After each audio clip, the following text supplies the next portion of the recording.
pais, professores, especialistas e, por que não, estudantes também. Todos devem estar atentos, afinal, o Plano Nacional de Educação tem a ver com o futuro que queremos para o país. Para conversar sobre esse tema, Cidadania recebe o senador Oswaldo Sobrinho, do PTB de Mato Grosso, e Rosa Neide Sandes de Almeida, secretária de Educação daquele estado. Sejam bem-vindos ao programa. Muito obrigado.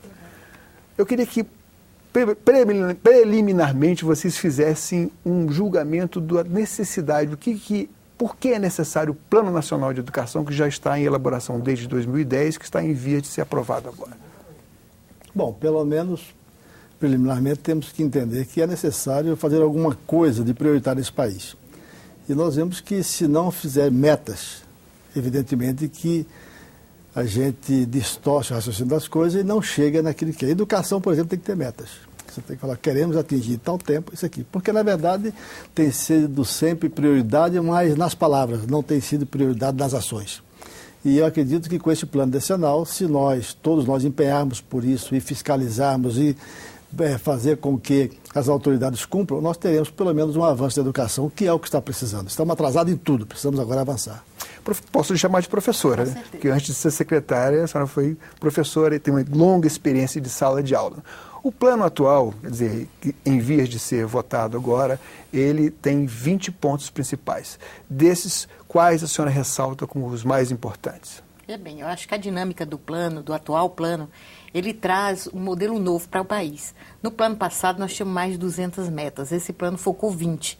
Então, 20 cabe na cabeça de qualquer professor, qualquer pai, qualquer estudante, para que a gente possa acompanhar. Então, eu vejo que as metas realmente retratam fundamentalmente o que é a aspiração da educação brasileira. Mas, assim, a meta 20, que é a meta do financiamento, e eu como gestora, sei que tudo passa pelo financiamento. Nós temos que ter boa gestão, capacidade política de entender o que é prioridade, mas eu entendo que quando a gente define qual vai ser o financiamento real da educação brasileira, a gente dá um passo muito significativo. Então, nesse sentido, a meta 20, eu acho que traz aquilo que realmente a educação precisa. E as demais metas, todas são muito significativas. Nós estamos definindo no plano a alfabetização das crianças, na meta 1. Nós estamos trazendo a discussão da educação profissional no Brasil, que é altamente necessária neste momento da economia brasileira, do desenvolvimento do país. Nós temos um país que focou muito nos anos iniciais e no ensino superior e deixou esse estágio aí intermediário de formação da mão de obra brasileira, dos trabalhadores, que a gente não quer que o estudante só seja ligado ao mundo do trabalho, mas que ele reconheça o potencial que ele tem. E o ensino técnico no Brasil ficou por muito tempo sem atenção devida. Então, a questão do ensino profissional é fundamental e definir o tempo de escolaridade dos meninos, de 4 a 17 anos, como a escolarização é obrigatória, que cada pai, cada mãe vai saber realmente quanto tempo seu filho fica na escola até que conclua a educação básica. Para mim é altamente significativa, participo muito das discussões nacionais com todos os secretários de Estado através do CONSED e percebo que a gente realmente está num caminho muito interessante, porque ter 20 metas para ter foco, como disse o nosso senador, o país ter foco. É melhor do que ter 200 todo mundo fica meio sem saber o que fazer. Agora não. É realmente ter foco e fazer o dever de casa corretamente. Eu acho que o país teve muitas boas iniciativas, mas de forma muito pulverizada. E agora eu acho que é uma questão de foco que o novo plano indica, né, conceituações novas, mas de um cunho muito do cotidiano e que realmente faz aquilo que o país precisa para avançar na educação. Senador, o senhor também é da área de educação. Antes de ser parlamentar, o senhor tem uma longa carreira também no magistério, tem muita experiência de gestor da educação. O artigo 212 da Constituição Federal, ele prevê que 18% das receitas da União e 25% dos estados e municípios sejam aplicados na educação. Há alguma mudança no plano atual com relação ao financiamento da educação? Quando se fala, por exemplo, num percentual do produto interno bruto? Bom, eu prefiro os 10% do produto interno bruto, porque aí abrange tudo. E, evidentemente, que eu preferia muito mais. Como educador, eu acredito que nós precisaríamos fazer um enfoque especial em cima da educação. Esse plano nosso, na verdade, ele fala são 7% querendo atingir os 10%. Mas nós precisamos de muito mais. Os países que atingiram o seu desenvolvimento pleno, eles investiram muito mais em educação. tem muitos exemplos aí na história do mundo, e principalmente dos pós-guerra, podemos sentir que aqueles que estão hoje no ápice da pirâmide em termos desenvolvimentícios são aqueles que deixaram de formar os exércitos, forças armadas, e investiram em educação. Portanto, eu acredito que o Brasil precisa, de uma vez por todas, entender que nós não vamos quebrar esse gargalo que está de subdesenvolvimento se nós não investirmos maciçamente no processo educacional. 10% que prevê o plano do PIB, e logicamente são 7%, mas queremos atingir os 10%. Em 10 anos, eu acredito que é uma meta arrojada, mas poderíamos avançar muito mais nesse sentido. As metas que estão aí, eu não quero nem que cumpra as 20. Se nós cumprirmos as 7 metas, nesse plano já está de bom tamanho, que é educação básica, educação fundamental, educação dos jovens e adultos, a formação de professores e a valorização da classe. Se nós conseguirmos mais ou menos por aí, o item 4 que é o principal, que é a inclusão social dos deficientes, esse negócio todo, de pessoas diferenciadas. Eu acredito que nós temos que entender, e eu discuto muito na Comissão de Educação, da qual faço parte como membro efetivo, de que a educação tem sido muito prioridade em palanques, em conversas, mas não tem sido prioridade nas ações. Educação tem sido assim, fala todo mundo que é prioridade, mas quando chega para mudar alguma coisa, para melhorar e colocar recursos para tal, ela já não é mais prioridade. Aí já é prioridade o asfalto, já é prioridade, e não a infraestrutura, mas aquilo que se vê, aquilo que fica a olhos nus. Aquilo que aparece, portanto, né? Aquilo que aparece. E é assim, faz-se trabalhos para a próxima eleição, não para a próxima geração, o que é errado. A educação tem que ser para a próxima geração. Eu acredito que esse plano ele vai avançar, vai melhorar, se aplicar direitinho, nós vamos ter ganhos. Mas não é ainda aquilo que o Brasil precisa. Nós precisamos investir maciçamente em educação, para depois de 20, 30 anos colhermos os resultados. E o Brasil merece isso. Nós somos uma potência. No Cone Sul, nas Américas, estou tirando a América do Norte, nós somos o país que puxa todo esse bloco aqui do continente, das duas Américas. E, no entanto, nós estamos aí ficando para trás, quase de relação a todos os países da América. Alguns que têm alguns índices pior que o nosso, mas o nosso está ruim. Então, nós não estamos avançando, nós estamos apenas corrigindo a defasagem que nós tínhamos historicamente, o que é muito ruim. Quer dizer, nós, para quebrar esse gargalo e avançar mais que precisar pelo menos 15%, que eu sei que é difícil, não é fácil. Mas, se nós pelo menos aplicarmos 10% que está, acredito que já é um alento para todos nós que somos a educação. Professor, o item 4 ao qual o senador se referiu, que é receber, que a escola regular receba as crianças e os alunos com deficiência na sala de aula regular, ele certamente vai exigir também mais verbas para a educação. Vocês estão preparados para encarar esse desafio já no ano que vem ou daqui a 2 anos? Com certeza. O Brasil, nesse sentido, é bastante diferente. Tem estados que já têm um know-how anterior construído na questão da inclusão. Eu posso fazer referência ao estado de Mato Grosso, de onde nós viemos, que há muito se trabalha com a questão da inclusão.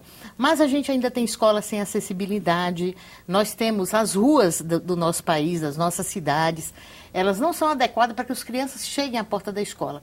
Da porta para dentro da escola tem toda outra estrutura a ser construída para que o aluno realmente se sinta cidadão lá. Ele entre e se sinta um aluno como outro. Ele tem os instrumentos necessários para entrar e ficar na escola. Então, nós também, num passado recente, até não trazíamos para a escola um aluno com deficiência. Nós temos uma história que a família guardava o menino em casa e a sociedade nem tinha contato com ele.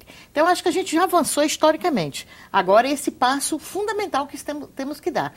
E não temos a estrutura necessária no Brasil ainda. Esse investimento para adequar as nossas escolas, para que todo estudante tenha condições de acessá-la em condições de igualdade com os demais, ainda precisa de muito investimento. É feita uma rampa, uma barra no banheiro, um alargamento de porta, mas a estrutura toda, por exemplo, o aluno cego na escola, você tem que trabalhar a escola de forma que todos possam conviver com ele e ele conviver com a estrutura da escola. Isso ainda a gente não conquistou. Nós temos que ter agora uma década nova, pensando em toda uma estrutura que é do início da conversa para que os nossos estudantes possam realmente se sentir cidadãos no interior de cada escola brasileira. Senador, a gestão escolar no estado de Mato Grosso, como ela vem evoluindo ao longo desses últimos 15 e 20 anos? Tivemos primeiro em nível federal o estabelecimento dos fundos, o Fundef, depois evoluímos para o Fundeb, no sentido de incluir todas as crianças, de dar escola para todas as crianças que estão, sobretudo, naquele nível mais elementar. Mas tivemos também um avanço no sentido da administração, da gestão das escolas públicas. Como isso funcionou no estado de Mato Grosso? Eu poderia dizer que Mato Grosso é um estado meio atrevido. Ele, em alguns itens, está à frente do Brasil já há muitos anos. Na gestão escolar, por exemplo, nós somos pioneiros no Brasil. O primeiro estado a instalar a gestão democrática com eleição de diretores pela comunidade. Horas de atividade, que é um negócio que hoje se conversa a nível nacional, mas que ainda sem muita direção, nós estamos há mais de 20 anos já em Mato Grosso com as horas de atividade. Inclusive foi um projeto de minha autoria quando deputado estadual da Assembleia Legislativa de Mato Grosso.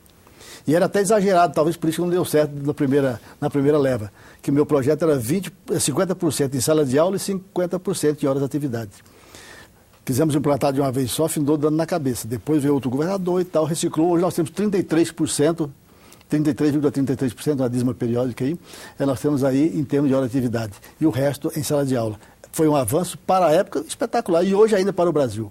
Eu estou querendo agora ter um projeto aqui que está na comissão de educação, já passou em 2 comissões, está em terminativo já na 3ª comissão, acho que é CAIS, de que também prevê essas horas de atividades também para atividade e meio, para incluir todos no processo, quer a merendeira, quer a bibliotecária e tal, para que todos tenham tempo para orientar o aluno que vem da periferia. Já que nós falamos em educação em tempo integral, é necessário que tenha também uma equipe em tempo integral para que se possa verdadeiramente dar assistência a esse aluno que vem da periferia, que não tem o contato com os meios mais desenvolvidos e que ele possa integrar, ser incluso realmente na parada. Nós temos também educação à distância. Por incrível que pareça, educação à distância começou o desenvolvimento maior em Mato Grosso. Eu era secretário de Educação, junto com a Universidade Federal e a Estadual, que nós também queríamos na época, nós trouxemos a educação à distância da tecnologia do Canadá e Quebec. Instalou em Mato Grosso para uma sala, para um município com 346 professores rurais e hoje está na América do Sul toda. Nesses itens, ninguém bate Mato Grosso. Hoje o nosso piso salarial em Mato Grosso é o piso nacional.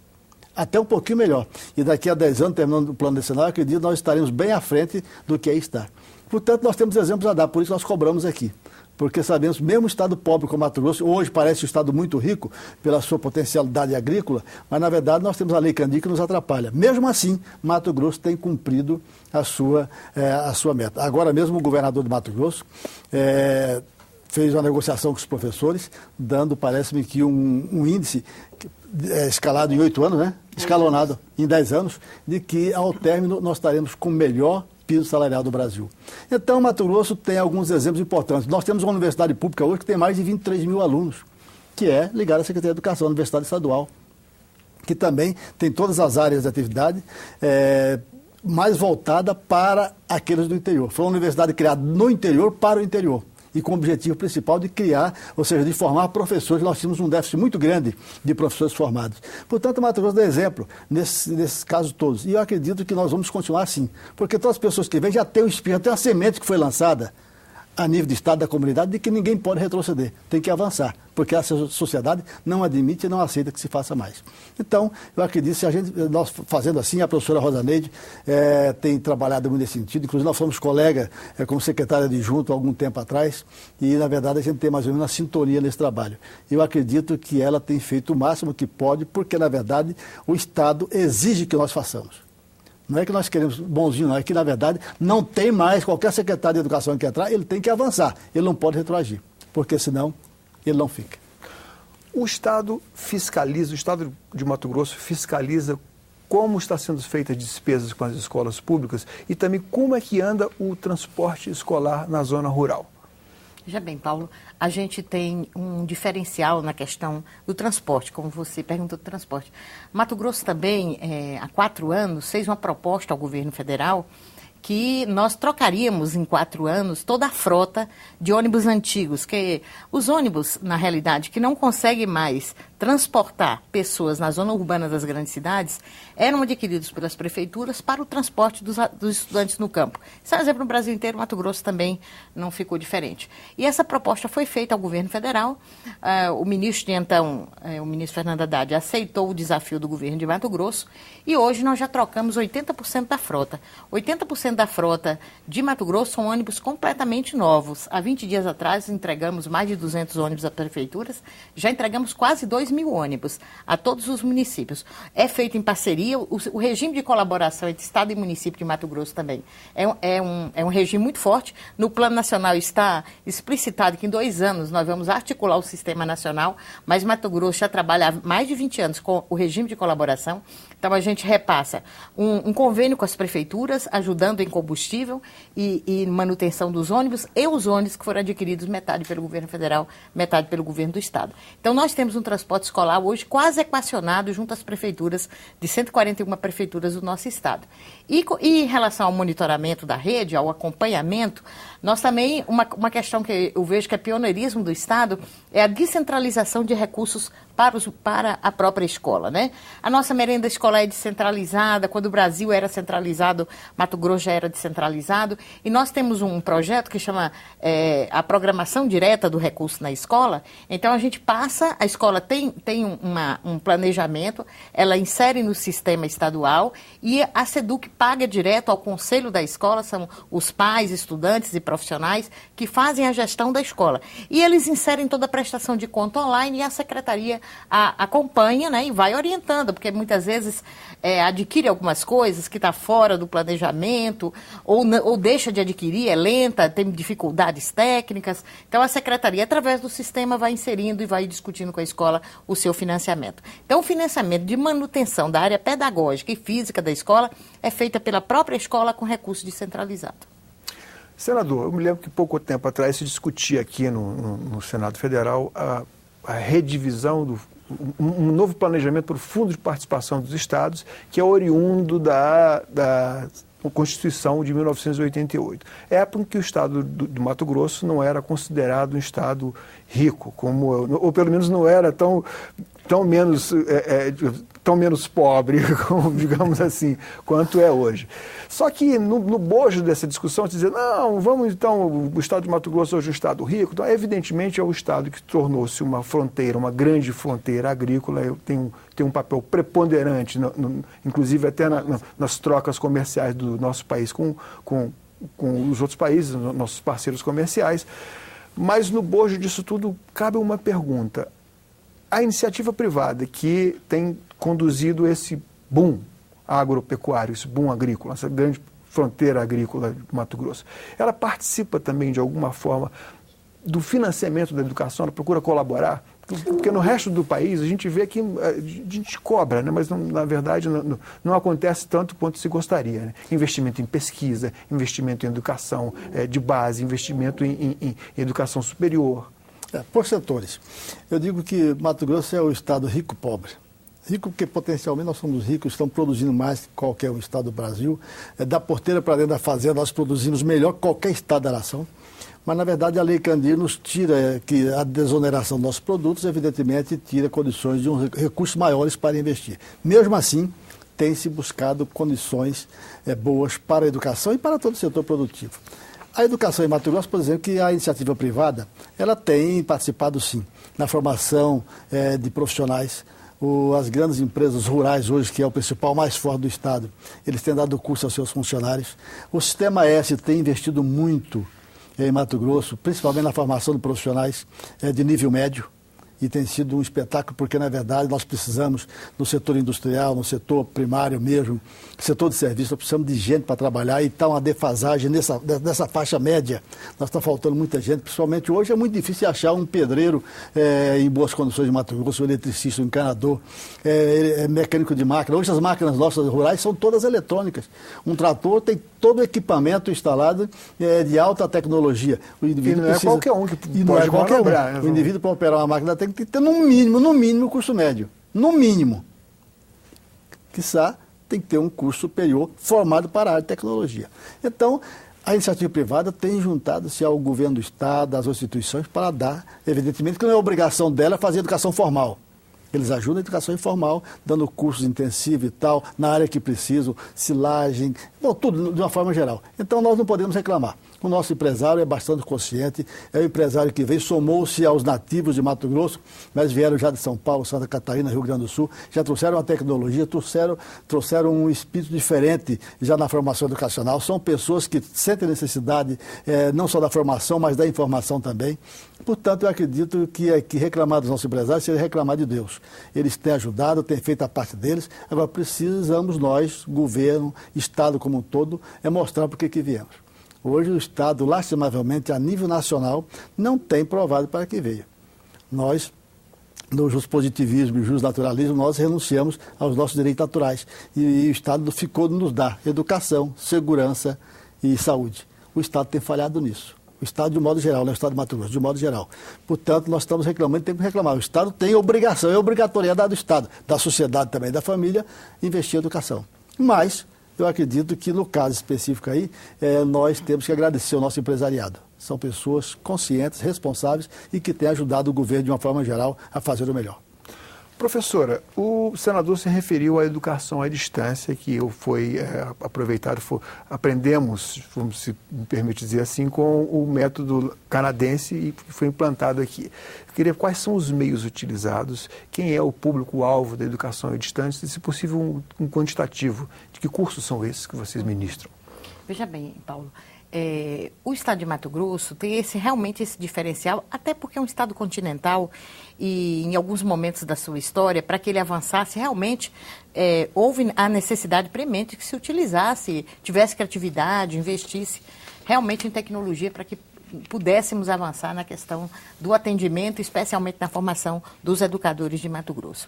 E Mato Grosso tem outra coisa que eu acho bastante interessante, que é a continuidade das políticas. Nós já alternamos no poder diversos partidos políticos, como governadores, e nem por isso deixamos, né, senador, de que as políticas tivessem continuidade. Por exemplo, essa discussão de educação à distância, que é antiga, ela veio continuando com os governos que se sucederam. E hoje a gente tem, através da educação à distância, e também temos um grande parceiro com o Ministério da Educação, através da Universidade Aberta do Brasil. Parte desses materiais que são produzidos na formação de professores, a Universidade Federal de Mato Grosso é uma universidade que colabora em nível de país nesta produção de material. E a gente tem hoje fortemente os cursos de formação, as licenciaturas. Nós temos hoje mais de 5 mil alunos, cursistas, que são professores no estado de Mato Grosso, já são professores ou são da demanda social que estão sendo atendidos pela educação à distância. E nós temos hoje também uma rede de educação à distância feita para curso de formação continuada, que é feito a partir da capital, com todos os municípios interligados. E a universidade também, através também de convênio hoje com o governo federal, tem a rede ETEC, através da Secretaria de Ciência e Tecnologia, Instituto Federal de Educação, Universidade do Estado e Universidade Federal, que possibilita aos 141 municípios, só para você entender, nós temos municípios a 1.350 quilômetros da capital. Então, esses municípios estão todos integrados, nós não temos mais o distanciamento do conhecimento daqueles profissionais que estão muito longe. E que não é só licenciatura hoje para a educação. Hoje está aberta a gestão pública, segurança no trabalho, vários cursos que atendem e pontualmente às necessidades geográficas do Estado e que são ofertados, né, através de uma pesquisa de demanda das universidades com as regiões e a partir daí são ofertados através de educação à distância. Paulo, só um adendo. Eu não consigo ver a educação do futuro sem citar a educação à distância. Não consigo mesmo. Até pela própria forma como as coisas estão demandando hoje, o mundo corrido, a sociedade moderna, esse mundo todo às pressas e que você não tem tempo para nada, a educação à distância é uma necessidade e ela veio para ficar. Hoje, eu acredito que a cada dia mais que passa, nós temos que aprimorar as técnicas de educação à distância para dar oportunidade a todos, democratizar a educação de uma forma geral. Um bom professor hoje, ele pode dar aula para 10, 15, 20 mil alunos de uma vez só. Isso, aí que está o segredo. Não vai tirar o emprego de quem está aí, que a presencial sempre vai existir. Mas eu acredito que é necessário pensar em algumas áreas específicas e motivar e colocar recursos para a educação à distância. O futuro está, no meu ponto de vista, na educação à distância. Não vejo outra forma. O plano, na forma como ele foi redigido em 2010, estabeleceu como meta 2 universalizar o ensino fundamental de 9 anos para toda a população de 6 a 14 anos e garantir que pelo menos 95% dos alunos concluam essa etapa na idade recomendada. pelo menos até o último plano de vigência, até o último ano de vigência do plano, ou seja, isso projetava para em 2010 projetava para 2020.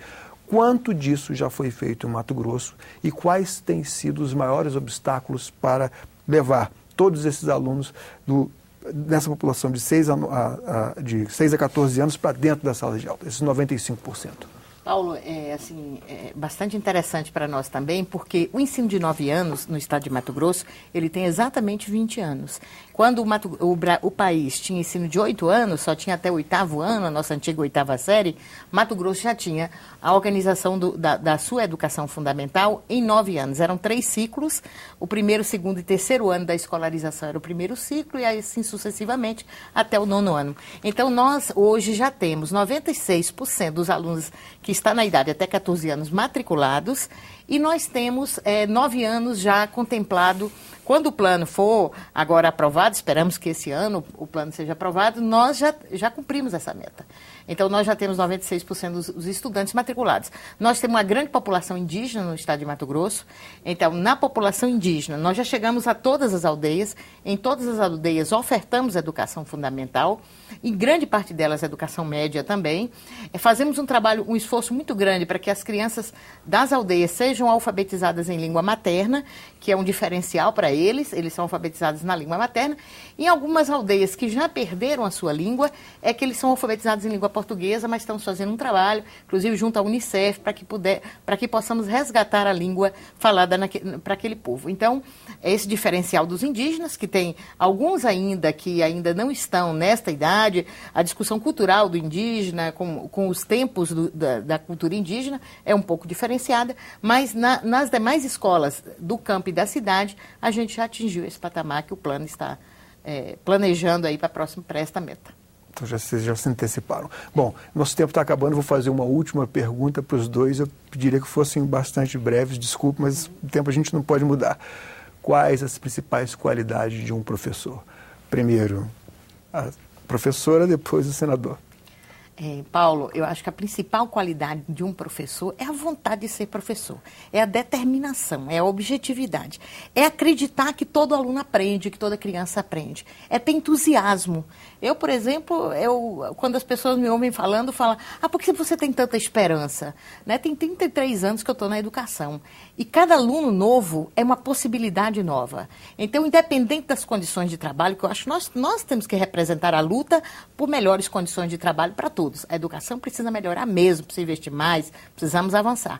Agora, precisamos acreditar. Professor que tem fé, tem esperança, tem expectativa, é otimista e luta pelos seus direitos, consequentemente, para ter melhores dias. Senador. Bom, eu acredito que, para ser professor, primeiro tem que acreditar no ser humano. Segundo, tem que ser vocacionado. Terceiro, não ter pretensão de ser rico. Quarto, ter esperança no mundo melhor. E depois ter utopias. E autoestima também. Se não tiver isso, ele não é caracterizado a ser professor. Eu acredito no professor porque ele tem todas essas características, ele acredita no mundo melhor, ele acredita e é visionário acima de tudo. Portanto, a este professor, que eu também sou, dedico o meu trabalho, a minha luta e o meu respeito na esperança de que todos nós possamos construir um mundo melhor. Muito obrigado pela presença de vocês aqui no programa. Muito obrigado. Cidadania conversou com o senador Oswaldo Sobrinho, do PTB de Mato Grosso, e Rosa Neide Sandes de Almeida, secretária de Educação daquele estado.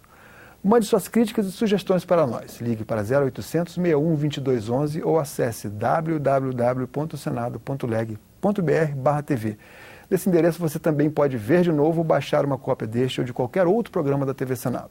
Obrigado pela atenção e até o próximo Cidadania.